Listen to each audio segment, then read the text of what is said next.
A safe community is a thriving community. Today we're talking public safety and getting to know our new police chief.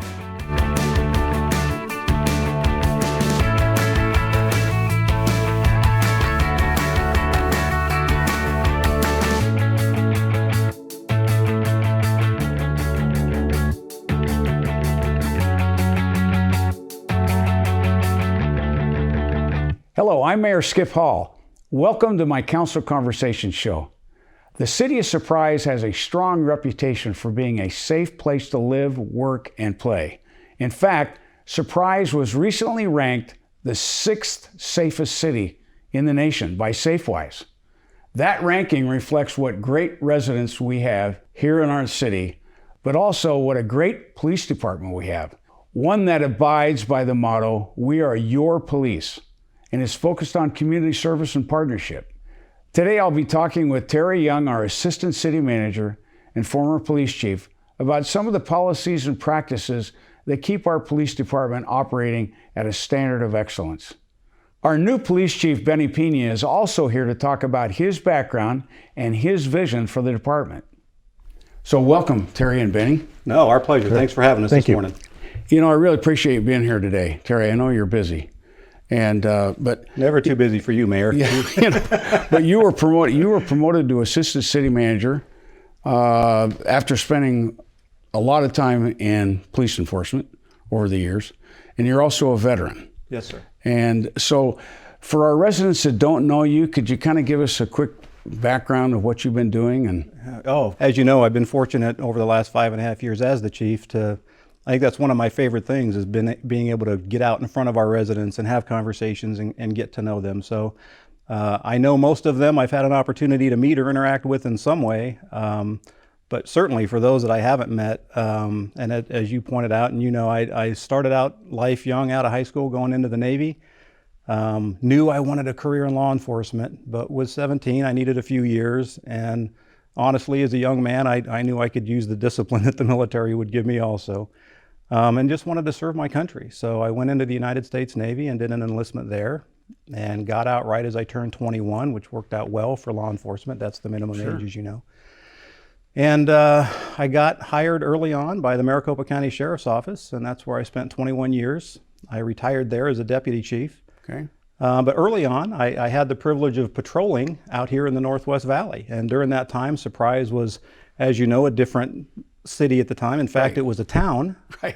It was the town of Surprise, and they had a town marshal's department, and I got to know all of those guys as we worked together to keep the streets safe at night.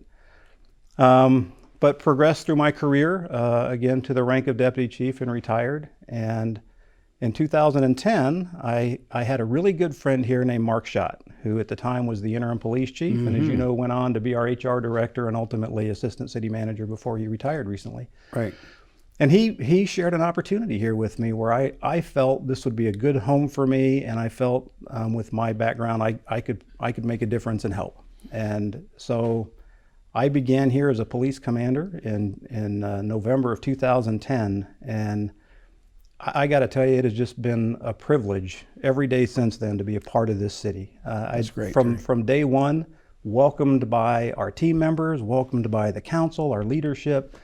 And most importantly, our community. They embraced me from day one, and I just haven't looked back. And so during that time, I was a commander for a few years, and then appointed to assistant police chief. And then in July of 15, probably the greatest honor of my life, I was asked to be the police chief here in the city, and I can't even tell you what an honor that's been, but that's great. But in a nutshell, that's been my professional career, and I could talk to you all day about my family and my wife and kids, but I know we're on a time frame, so. No, that's great. That gives us a good synopsis of what you've been up to the last 20, 30 years. 31 almost. 31 almost, I know. But, you know, given your various leadership roles, like being chief of police and also being president of the Arizona Chief of Polices, what do you think is your biggest accomplishments thus far in your career? What do you point to? Yeah, great question. And you know, there's one thing I do want to talk about, but before I do that, I would, you know, we spent some time talking about my career, but I've been fortunate to be in public safety for about 31 years now. and 17 of that in executive leadership positions since about '04. And I think in that 17 years, what I've learned more than anything is, as the person in a leadership role, I really don't have individual achievements. I think one of the amazing things about having that role is empowering and creating cultures for our team members to meet goals and have accomplishments and serve our city and meet the needs of our community. They're the ones that actually have the achievements and get it done. Right. And so with that in mind, I really think in my time here in Surprise, what I'm most proud of is not an individual thing that I've done, but being part of what I think is just an incredible leadership team, starting with our council, our city manager. All of our department directors are just amazing individuals. And so being part of a team that's created a culture here that's focused on service and genuine empathy and doing all we can to keep our city safe and meet your vision as the mayor, it's really been an incredible experience. And it's allowed us as a city to just accomplish amazing things, in the 10 years that I've been here, and has set us up to continue achieving those things in the future. So I think that's what I'm most proud of, is just playing a small role in being a part of that team. Understand. But that said, you and I had worked on a distracted driving ordinance a while back.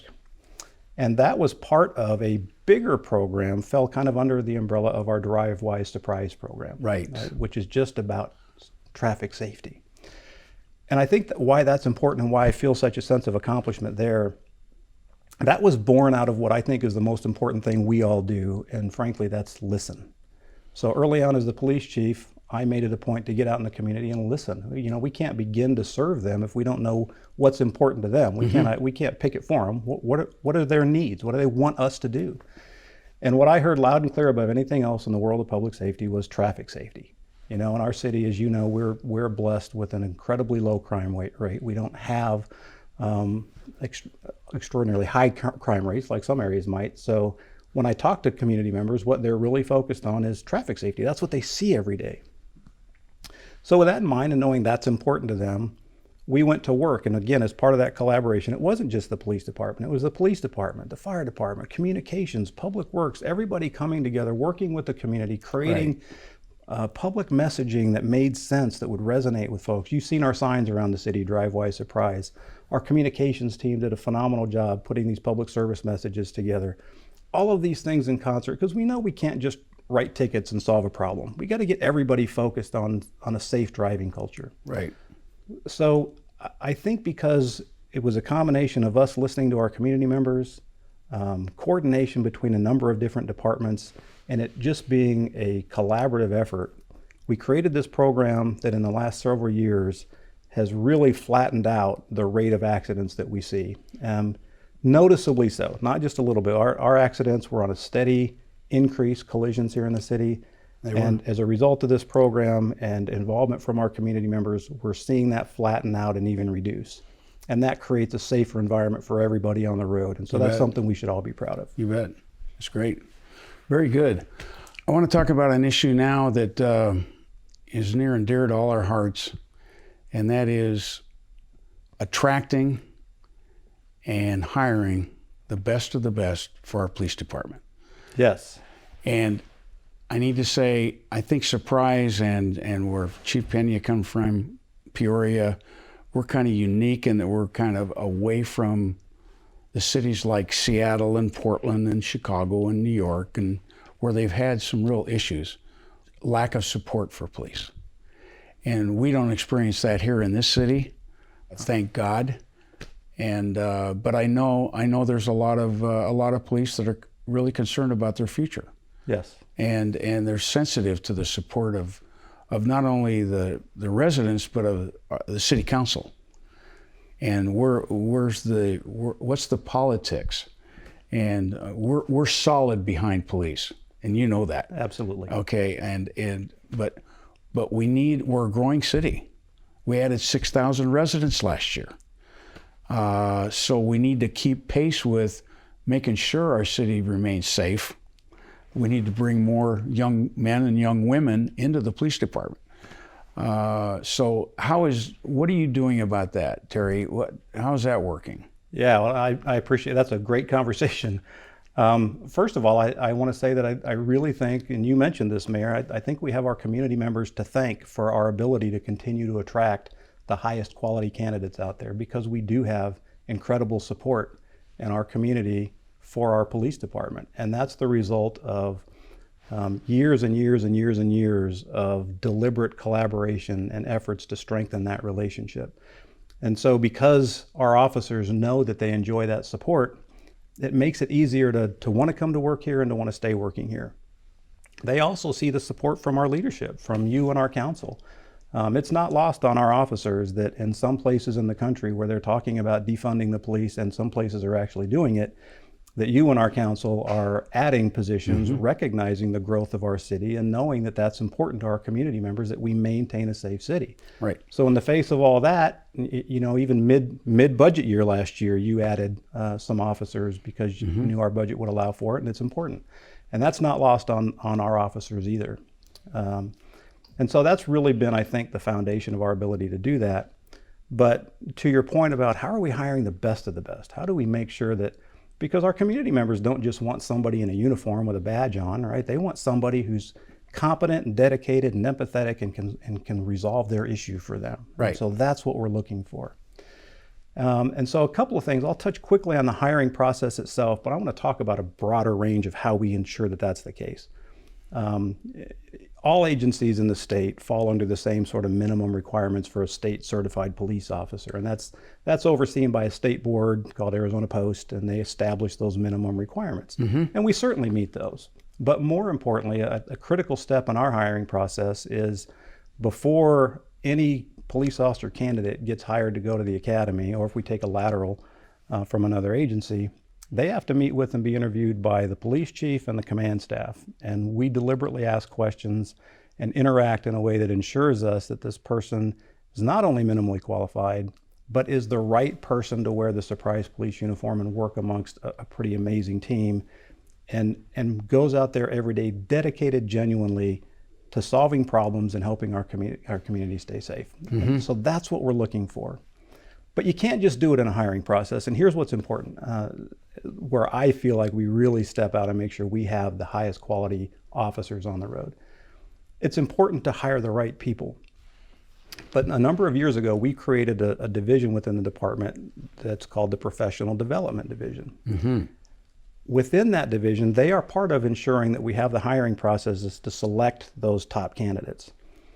But getting that right candidate in the door doesn't mean anything if we're not guiding them in the right direction and giving them the right direction, policies, practices, things to make sure that they can be successful in that way of policing. So that within that division, they get the right person in, and then the next step is having policies that establish those best practices that we expect in our police department. So we are, as you know, we're CALEA certified. That's the Commission on Accreditation for Law Enforcement Agencies. We are one of about 6% of agencies in the country. And it's really just our commitment to the community that we are dedicated to those best practices. And so our policies reflect that. Being accredited means every year we have to demonstrate, we can't just say it, we have to demonstrate that we adhere to those practices. There's more than 400 of these standards that we have to prove every year that we do things that way. And so when we get that right person in the door, we arm them with these policies that give them direction on what that best practice is. The next step under that professional development division, they get the right person in, they get them the right set of policies, and then you have to have very comprehensive training to make sure that they understand those policies and that they can demonstrate that they're performing those policies to the highest level. And so that division also oversees the training component. And you put all those things together as an ongoing process, and you're ensuring you get the right people in, you've got the right guidance through policy, and you're training them in a way that we know they're going to go out there and police our community the way they expect and deserve to be policed. Right. Okay. And then what, as a piece of that, there it's called attracting. Yes. So what do you do to attract people to Surprise as a policeman? So again, I'm gonna first lean on our community. You know, people know Surprise has a reputation within the community already, within the state, within the valley already. They know that coming here, they're coming to work for a place where not only the community, but the bosses, the council, right? That they have the support that they need to do their job effectively, and in doing their job, they'll have support in that. So I really think that's at the foundation of it. There's another component that I think is really important, that our police department reflects the diversity of our city, and so it's something we look very closely at all year long. We specifically take quarterly looks at where we're at, and we create a strategy to fill in where we have gaps. So we recognize what the demographic makeup is of the city. We know what the demographic makeup is of the department. And if we see that there's gaps there, then we will specifically recruit and target in those areas where we will attract applicants that will help fill those needs. I see. Okay. Good. So, I mean, you and City Manager Mike Frazier, of course, have done a really good job of retaining police, and that's another piece of this, is the retention. And so, are you concerned about the future in terms of retention?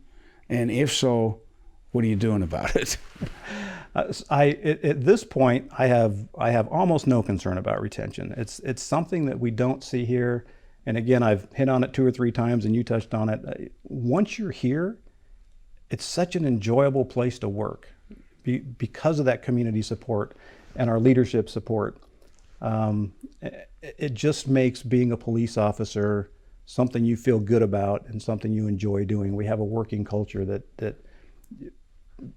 people enjoy being a part of our team. Right? Okay. So we don't really see people leaving for either another profession, which is what you can see in some of this climate that's going on across the country. We don't see them leaving for other departments. I think we're very competitive in what we offer as a city.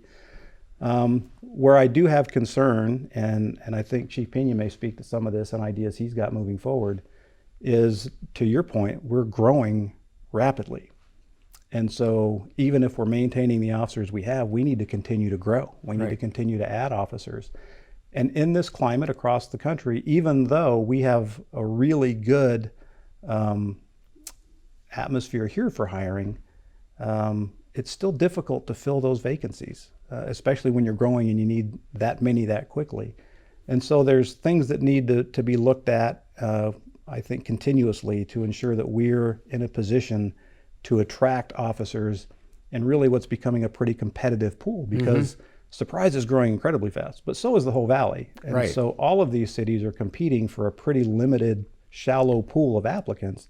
So we have to set ourselves apart, and we have to do some things that are innovative and unique to ensure that we're the ones that are getting those higher qualified candidates. And Chief Piña was speaking to me yesterday about some thoughts and ideas he has, and I'll let him maybe touch on some of those when we get to that. But I really think we are positioned very strongly as we grow and move forward. Good. That's important, Terry. Well, the city's hired a new police chief, and would you do me the honor of introducing our new police chief? It's my pleasure, and I'm going to first say before I do that, as we know, Mayor, every position that we hire for the city is an important hire. But this one, as you might expect, is near and dear to me. The city manager served as our police chief from back in 2010. And then I took his place in July of 15. And so selecting that person that we felt could really step into what we feel has been started and created as a really great policing culture, and not just continue it, but take it from where it's at and just continue to grow and develop and improve. That was really important for us. So it is not something we took lightly. As you know, because you participated in the process, we included community members, professional police officers across the country, our city leadership staff, our council. We got some feedback from, I think, all the stakeholders to make sure we got the right person to take this city into the future in terms of policing and public safety. And I'm really excited because I know we hit it out of the park here. We've got the right guy. I'm excited to introduce him. I won't share his background. I don't want to take his thunder. I'll let him do it. But Chief Benny Piña. Welcome, Chief. Thank you, Mayor. Thank you. I'm really happy to have you here, Chief, and because I know you're a busy guy too. So taking the time out to sit with us and discuss what surprise and what you want to do and all that is very important. Well, I appreciate the opportunity. I think it's important to connect with the community as quickly as possible. Right.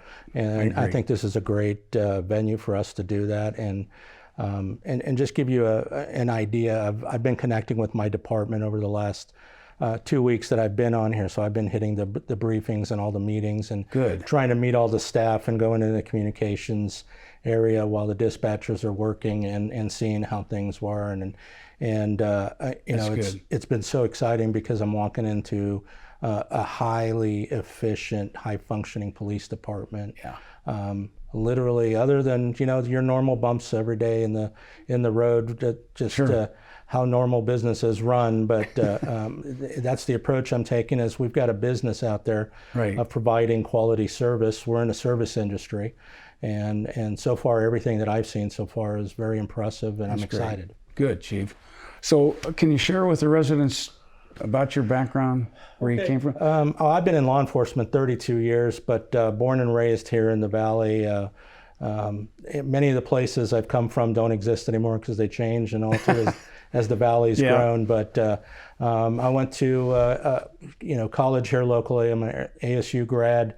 While I was there, I was also went through the ROTC program in the Army, so I was a commissioned officer in the MP Corps when I graduated. So I spent a short amount of time on active duty and went into the reserves and active reserves because I had an opportunity 6 months after I graduated to go to the academy, the police academy. And so I kind of had a dual role with working the MPs.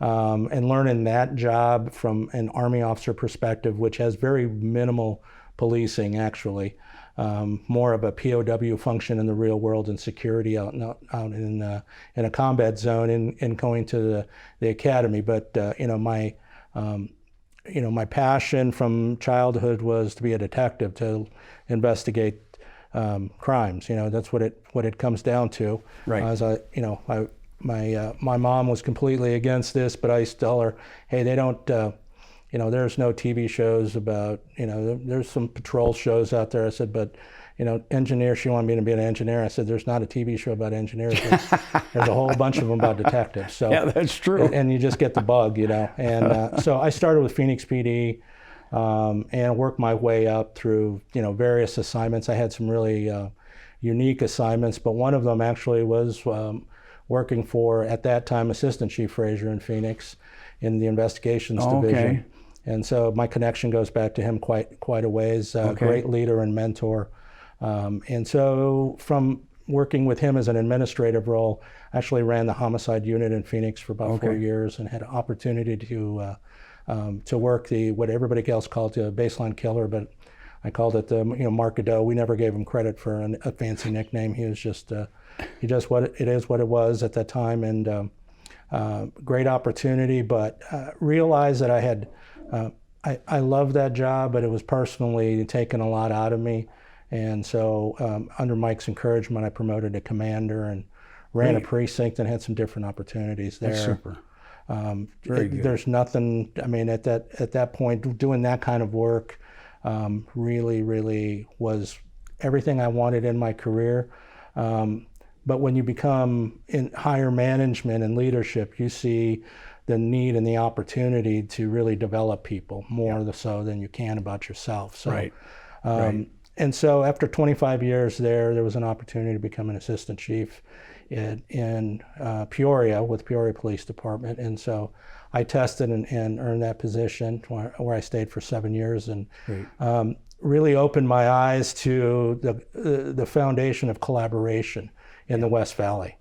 And so I had the opportunity to work with Terry, both as we were seconds to the chiefs at the time, and build a partnership with many of the departments. And it's very unique in the West Valley that we've taken certain topics and spread the wealth of knowledge and resources throughout the West Valley departments, and created partnerships and teams so that we can attack problems and use common resources that we all have but may not collectively have enough in our own individual cities. And so now you're seeing the byproduct of all that work and the support from the chiefs because Terry, as a chief, not only leadership position in the state but in the West Valley, was very encouraging to allow us some, there's some free rein to let the workers get things done. So that collaboration, now we've got investigative teams that will cover critical incidents throughout the West Valley.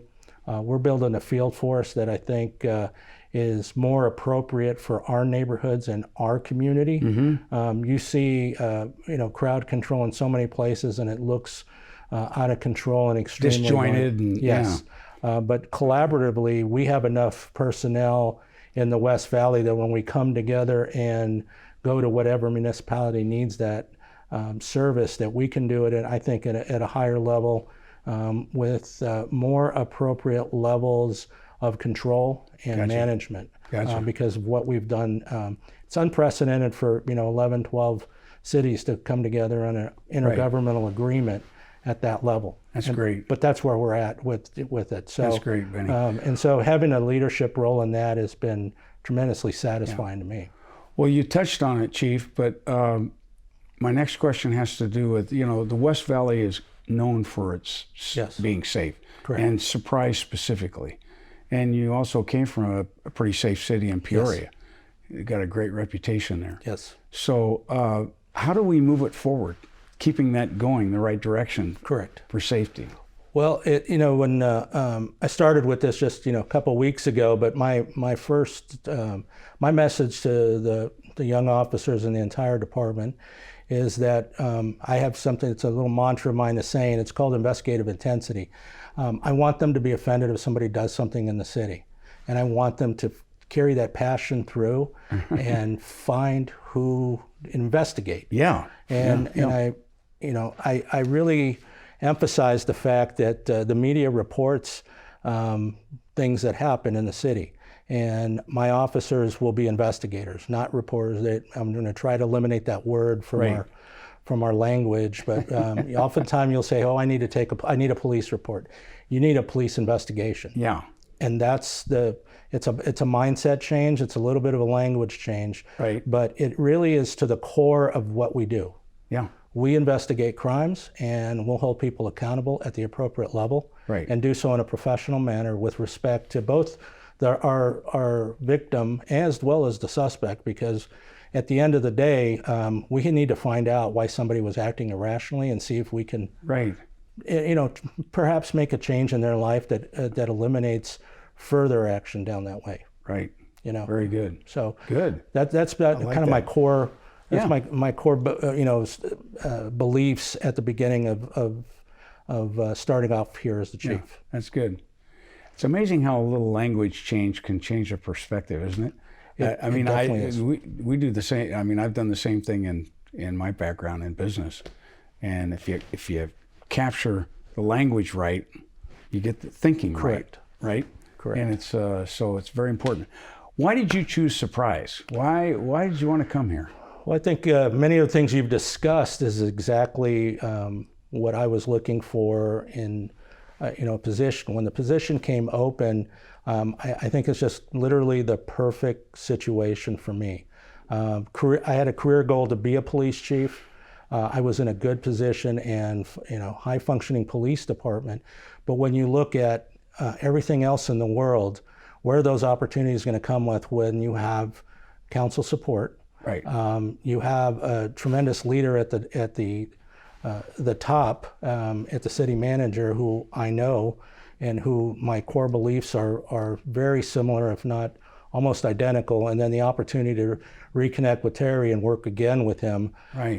Because that was, like I said, this is a perfect situation where the department's already high functioning. Yeah. I'm value adding, I hope. Yes. That's remains to be seen. But I pledged to Terry, I want to be judged by a couple of things. The crime rate's always spoken about, but our efficiency is really our clearance rate. What do we do with something happens? Yeah. Right. And so that's something we're going to be promoting as well. That's the work done by the men and women every day. When they get their teeth into something and they see it to the end. Right. The public needs to know that too, because that's a lot of hard work done in the shadows. Now, speaking of the public, Benny, we have a great reputation in our police department being integrated. Correct. Into the community. I mean, Terry did a super job with that. And because we have residents like to talk to the chief. Yes. They just do. And I've seen it time and time again where there'll be a communication issue or a concern of an HOA or a group of residents, and we sit down and the chief explains it and it goes away.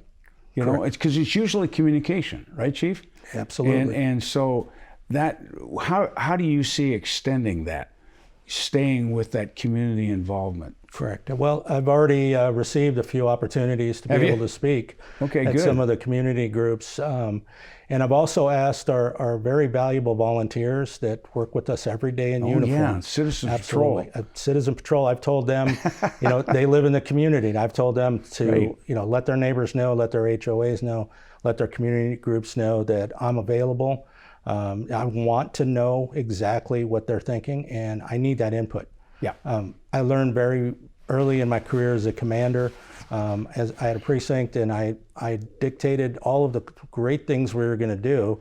And I had a citizen ask me, you know, very simple question: what are you going to do about graffiti? I didn't have a graffiti plan. And so I realized right then, it's probably important for me to first find out let me find out the priorities of the community. Right. And that's what I need to do. You know, starting off, when you mentioned I'm busy only because I want to stay busy. Yeah. And so when those opportunities come for me to speak to a group, have communication with them, I'm going to seize on those first. Great. That's super. That's super, Chief. Thank you for talking to me today. Before we go, I want to personally thank all of the members of the Surprise Police Department for their professionalism, accountability, and respect for our community. And I want to thank you for watching and staying engaged in what's happening in your city. If you have questions or comments for me, I'd love to hear from you. You can call or email me anytime, and I want to welcome you to sign up for my newsletter, which is filled with the latest city news and information.